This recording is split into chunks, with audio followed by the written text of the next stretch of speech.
Bereshit bara Elohim et hashamayim ve'et haaretz. V'haaretz hayta tohu vavohu. V'choshech al pnei tehom. V'ruach Elohim merachefet al pnei hamayim. Vayomer Elohim yeh or. Vayehi or. Vayar Elohim et haor ki tov. Vayavdel Elohim ben haor uben hachoshech. Vayikra Elohim laor yom v'lachoshech kara laila. Vayeerev vayeboker yom echad. Dit waren de eerste woorden van het scheppingsverhaal in het Hebreeuws uit de Hebreeuwse Bijbel. Het derde vers luidt: en God zei, laat er licht zijn, en er was licht.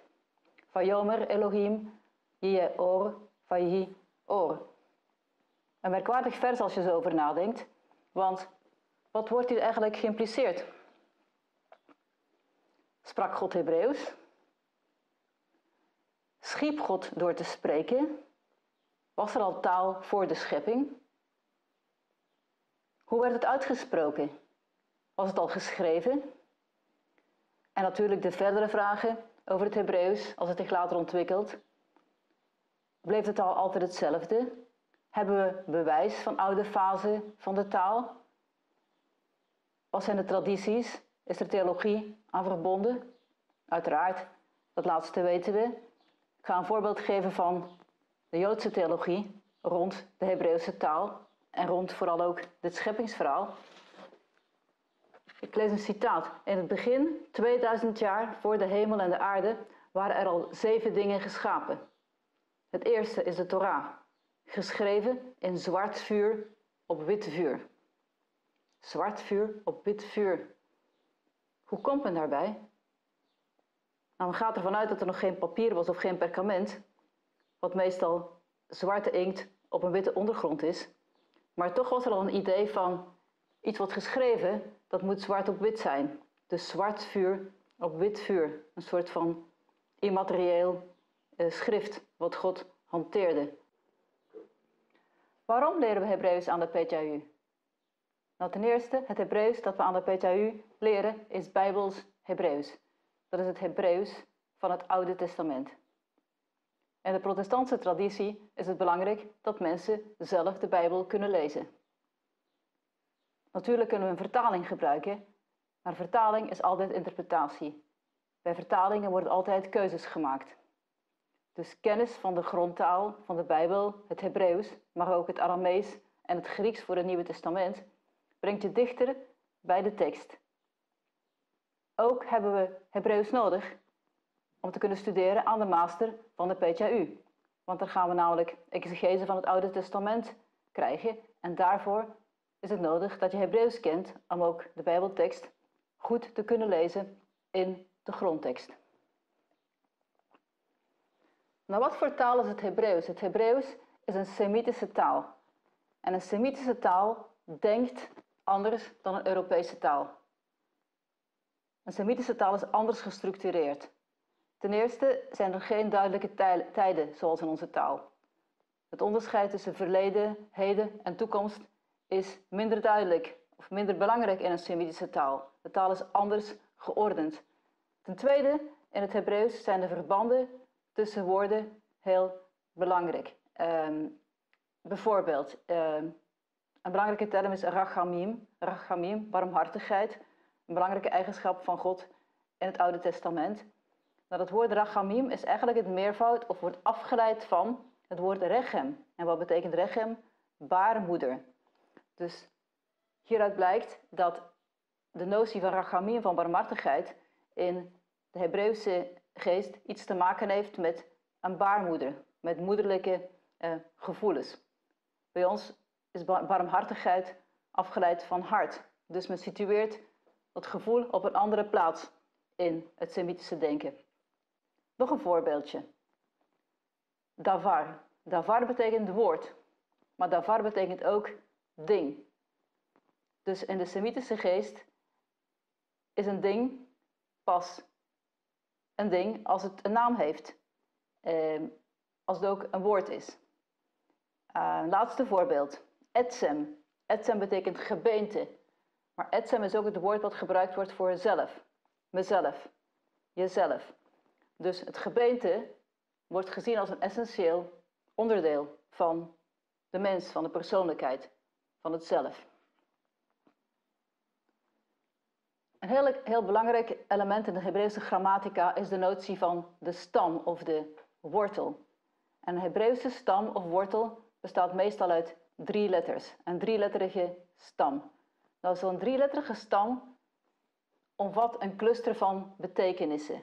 Zo'n 3-letterige stam komt voor in werkwoorden, in naamwoorden, in namen, in begrippen. En al die begrippen die die 3 letters bevatten, die hebben iets met elkaar te maken. Een bekend voorbeeld is de 3-letterige stam Shin, Lamed, Mem. Dat vinden we in het bekende woord shalom. Shalom, zoals jullie misschien weten, betekent vrede. Maar van dezelfde stam is afgeleid het werkwoord shalam, betekent vol zijn. Maar ook shilem, wat betekent betalen. Betalen is een bedrag volmaken. Of hishlim, volmaken. Of shalem, intact. Allemaal woorden die afgeleid zijn van die stam met die 3 letters. Het Hebreeuws als taal is ontstaan uit het Kanaanitisch, een Semitische taal, en er waren in die tijd meerdere Semitische talen. In het Hebreeuws zelf onderscheidt men meestal 4 fasen. De eerste fase is het Bijbels Hebreeuws, dat is dus het Hebreeuws van de Hebreeuwse Bijbel, wat wij gaan leren in deze cursus. Dat is Hebreeuws wat gebruikt werd van ongeveer het jaar 1000 tot ongeveer het jaar 200 voor Christus. De tweede fase, het Rabbijnse Hebreeuws. Dat is het Hebreeuws van de Talmud, van de Midrash, van de Rabbijnse literatuur. Dat werd gebruikt in de periode van ongeveer 200 tot 800 van onze tijdrekening. Het is geen compleet andere taal. Het is dezelfde taal, maar verder doorontwikkeld. Ook voor het Rabbijnse Hebreeuws zijn er grammatica's en handboeken enzovoort. Heel veel literatuur is er in die taal geschreven. Maar daar gaan wij ons in deze cursus nog niet mee bezighouden. Later, aan de PTU, kan je wel rabbijnse teksten lezen en bestuderen. Derde fase, middeleeuws Hebreeuws, is eigenlijk een soort van logisch vervolg van de rabbijnse literatuur.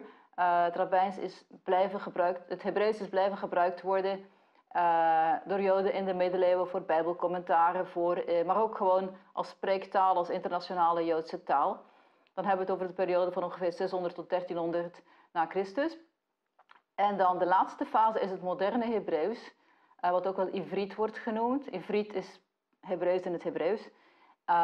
En dat is de taal die nu wordt gesproken in Israël en die vanaf ongeveer 1900 terug nieuw leven is ingeblazen, terug herleefd is eigenlijk als spreektaal, als volkstaal, als schrijftaal, als taal waarin je alles kan zeggen wat je ook in het Nederlands kan zeggen. Het Hebreeuws heeft een eigen schrift, een eigen alfabet. Dat bestaat uit 23 letters. Het Hebreeuws wordt geschreven van rechts naar links. Het heeft alleen medeklinkers. Al deze letters zijn medeklinkers. En als je een klinker wil maken, dan kan dat. Daar is een apart tekensysteem voor om onder de letters te schrijven. Het klinkersysteem wordt gebruikt voor de Bijbel, maar eigenlijk wordt het daarnaast heel weinig gebruikt. Het Hebreeuws heeft nog een paar bijzondere eigenschappen. Het heeft geen hoofdletters, maar anderzijds heeft het wel een aantal eindletters. Een paar letters, zoals de mem hier en de tzadi, die worden anders geschreven als ze op het einde van een woord komen. Dus daarmee staan hier meer dan 23 letters, omdat deze eindletters er ook bij staan. Het Hebreeuwse alfabet, zoals we dat nu kennen, het zogenaamde kwadraatschrift, is eigenlijk niet het oorspronkelijke Hebreeuwse schrift. Oorspronkelijk, in de Bijbelse tijd, in de voorbijbelse tijd, had het Hebreeuws een ander alfabet, wat ook het Paleo-Hebreeuws wordt genoemd. En dat is weer heel erg verwant met het Fenicische alfabet. En hoe weten we dat? We hebben inscripties gevonden, hele oude teksten, onder andere deze heel bekende Gezer-inscriptie, een kalender uit het jaar 900 voor onze tijdrekening. En die is geschreven in het Paleo-Hebreeuws en heeft men kunnen ontcijferen. Dus later, na het Paleo-Hebreeuws, heeft eigenlijk het Hebreeuws het alfabet van het Aramees overgenomen. Het kwadraatschrift zoals we dat kennen. En dat kwadraatschrift dat wordt nu gebruikt om boeken te drukken, maar wordt ook nog steeds geschreven. Vandaag de dag, Torah, rollen, worden met de hand geschreven in dat Hebreeuwse kwadraatschrift. Omdat kwadraatschrift ingewikkeld is, bestaat er ook een cursief schrift, eigenlijk een schrijfschrift voor het Hebreeuws. En daar zijn verschillende varianten in. In de middeleeuwen had men al een bepaald cursief schrift. En ook vandaag de dag, voor het Ivriet, heeft men een cursief schrift. Bijvoorbeeld, de alef in blokschrift is zoiets. De bet in blokschrift is zoiets. En het cursief schrift is de alef. Zo en de bet zo. Nou, even terugkerend naar het Paleo-Hebreeuws. Want in het Paleo-Hebreeuws is zoiets de alef. Nou, deze alef die lijkt eigenlijk heel erg op onze hoofdletter A. En op basis van deze gelijkenissen heeft men geprobeerd om te reconstrueren hoe het alfabet eigenlijk is ontstaan. En waarschijnlijk is er een groot verband, tussen niet alle alfabetten, maar het Griekse alfabet, het Latijnse alfabet en het Hebreeuwse alfabet. En de oorsprong van deze A, die zou eigenlijk liggen in de stierenkop. Want wat gebeurt er als we deze alef omdraaien? Met een beetje verbeelding kunnen we daarin zien een stierenkop. Waarschijnlijk zijn mensen begonnen met het maken van letters die eigenlijk pictogrammen waren. Een kop van een stier die verbeelde de eerste letter van het woord stier. En zo is het alfabet ontstaan. Men heeft deze letter omgekeerd, rechtgezet, allerlei varianten op gemaakt. Maar deze elementaire stierenkop is nog steeds te zien. Bijvoorbeeld ook in het Hebreeuwse cursief schrift. Of eigenlijk meer in ons eigen cursief schrift. Waar de cursieve letter A nog steeds een beetje deze vorm heeft van de stierenkop. Of in het Grieks de alfa. Die heeft ook nog steeds die rudimentaire stierenkop. En zo blijkt dat eigenlijk alle talen die wij kennen, de westerse talen, maar ook de Semitische talen, dat ze met elkaar verbonden zijn in dat ene oude alfabet. Teruggaand tot deze ene oude stierenkop.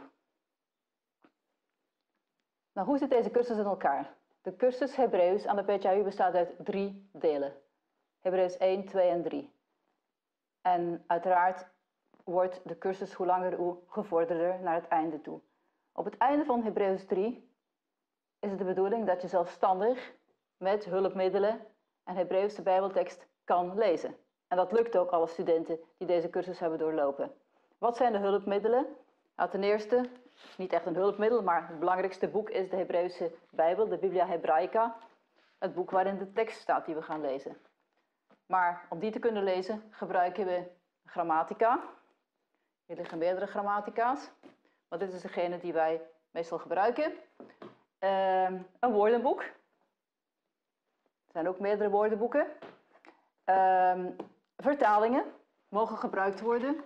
Hier ligt bijvoorbeeld de Joodse vertaling Tenach, Nederlandse Joodse vertaling, die in principe dezelfde vertaling is als de NBG vertaling. En het is goed om nog meer vertalingen te gebruiken. Bijvoorbeeld ook Engelse vertalingen of Franse vertalingen of de Statenvertaling. Want als je meerdere vertalingen naast elkaar legt, dan kun je vaak kijken met welke woorden de vertalers worstelden en welke keuzes ze hebben gemaakt. En dat kan je attent maken op een bepaald aspect van de Hebreeuwse Bijbeltekst, die misschien wat ingewikkelder is of waar meerdere mogelijkheden zijn. Daarnaast zijn er ook digitale hulpmiddelen. Er zijn websites, er zijn programma's die je kan kopen, zoals Bibleworks. En En ik wil jullie ook alvast wijzen op het online oefenprogramma Dadel, wat ontwikkeld wordt, onder andere aan de PTHU en de VU. Wat een oefenprogramma wordt voor voor het oefenen van Hebreeuwse Bijbelteksten, van Hebreeuwse grammatica, om te leren vertalen, om te leren ontleden. Een heel handig programma voor studenten. Ik hoop dat dit korte college jullie geïnspireerd heeft om ook Hebreeuws te komen studeren aan de PTHU. Na afloop van het college zullen jullie dit boek helemaal zelfstandig kunnen lezen. Met een beetje hulp, maar zelfstandig.